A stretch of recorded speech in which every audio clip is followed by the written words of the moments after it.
भारत के अंदर फिक़ह की सबसे बड़ी किताब पाई जाती है फतवा आलमगीर।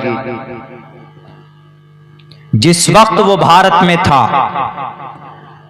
49 साल तक उसने भारत की धरती पर हुकूमत की।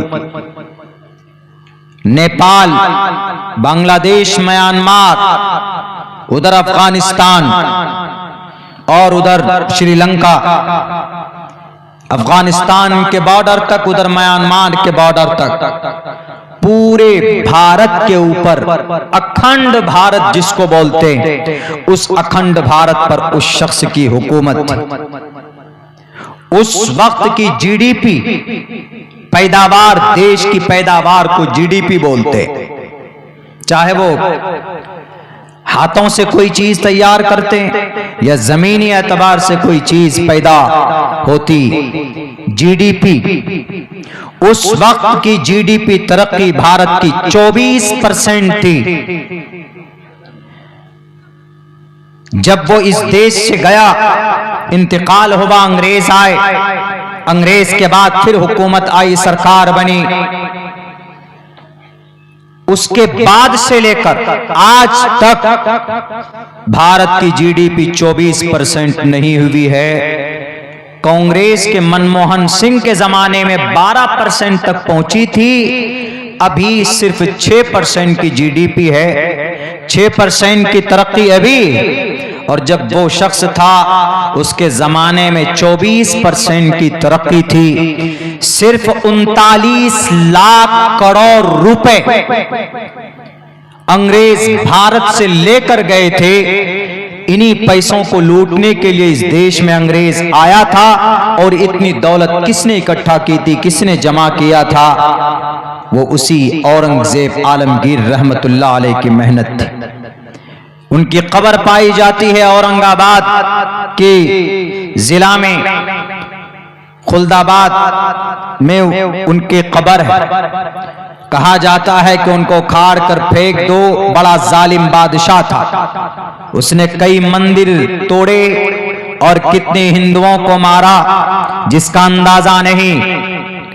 मैंने इस हिस्ट्री के ऊपर बहुत बात की, मैंने बहुत हवाले दिए। आज भी एक उदाहरण देना इसलिए चाहता, भारत के एक एक मुसलमान बच्चों को अपने देश के बारे में, अपने मजहब के बारे में नॉलेज होना चाहिए।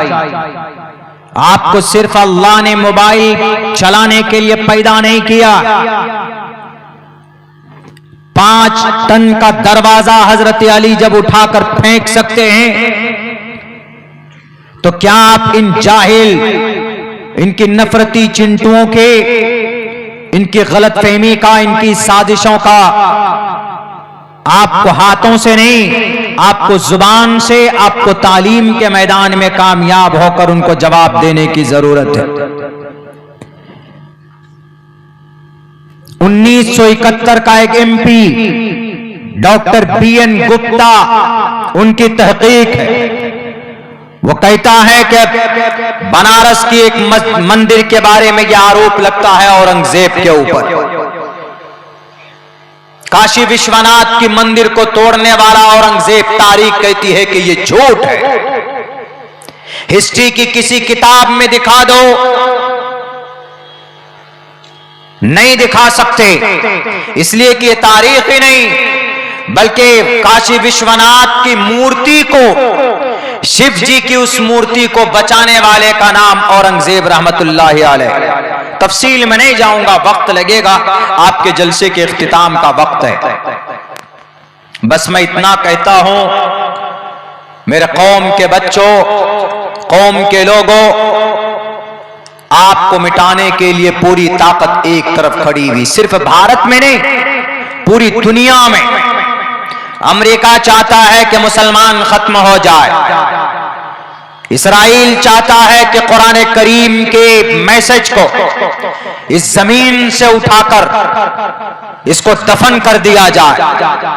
जजीरतुल अरब के लोग कान में तेल डालकर सो गए।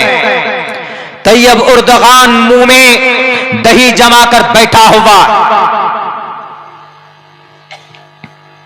गल्फ कंट्री के लोग तेल की आमदनी से अपनी ऐश की जिंदगी गुजार रहे हैं। अभी नात पढ़ी गई, नज़म पढ़ी गई आपके सामने। फलस्तीन में ऑफिशियली रिकॉर्ड 19,000 बच्चे शहीद कर दिए गए, दूध पीते बच्चे। पिछले 15-16 महीने में 19,000 सिर्फ मासूम बच्चे, जिनकी उम्र 1 दिन से लेकर 2 साल उम्र थी। दुनिया में कोई बोला, किसी की जुबान से आवाज निकली अंग्रेज यहूदियों के खिलाफ? नहीं। क्यों? क्योंकि गजा पट्टी में मुसलमान बसते, क्योंकि फलस्तीन पर हमला हो रहा है, और फलस्तीन दुनिया की वो जमीन है जहां पर सबसे ज्यादा अल्लाह ने नबियों को भेजा, रसूल को भेजा। तारीख एतबार से सबसे पहली मस्जिद मक्कतुल काबतुल्लाह, तामीरी एतबार से दूसरी सबसे पहली मस्जिद मस्जिद अक्सा, फजीलत के एतबार से तीसरे नंबर पर है, लेकिन तामीरी एतबार से दूसरे नंबर पर मस्जिद अक्सा। पूरी दुनिया के बातिल ताकत, the enemies of Islam, every time they want to wipe of the message of Islam from the earth, जमीन से मिटा देना चाहते, खत्म कर देना चाहते। 80,000 लोग शहीद किए गए गजा पट्टी में, 80,000 लोग। जंग बंद नहीं हुई, कुछ दिनों के लिए हुई थी, लेकिन फिर से वही बम चालू, फिर से वही तोप, तलवार और RDX चालू। पूरी दुनिया की दुश्मन ताकत आपको मिटाना चाहती। कल जो लोकसभा में बिल पास हुआ,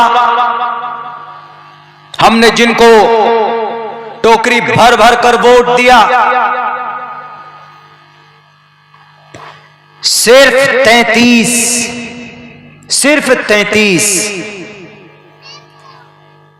मेंबर ऑफ पार्लियामेंट अगर मखालफत करते, 272 वोट चाहिए था इसकी मखालफत में, लेकिन सिर्फ 233 मिले।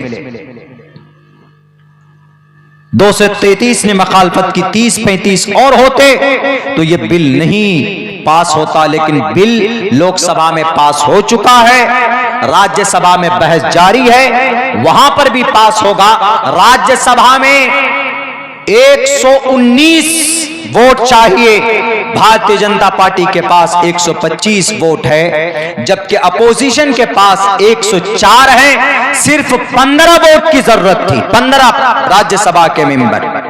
हम जिनको वोट देते हैं वो हमारे साथ गद्दारी करते।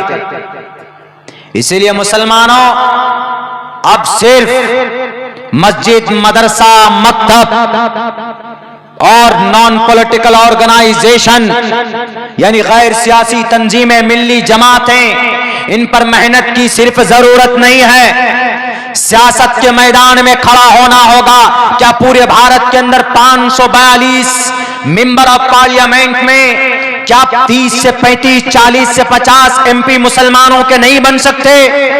बन सकते। अगर आज होते मेंबर पार्लियामेंट के अंदर हमारे 35 से 40 MP, तो आज हम बातिल और जालिम ताकतों के उनके हाथ को रोक सकते थे, उनके जालिम पंजों को दबा सकते थे। लेकिन ये शऊर कहां से पैदा होगा? ये शऊर पैदा होगा तालीम के मैदान में काम करने से।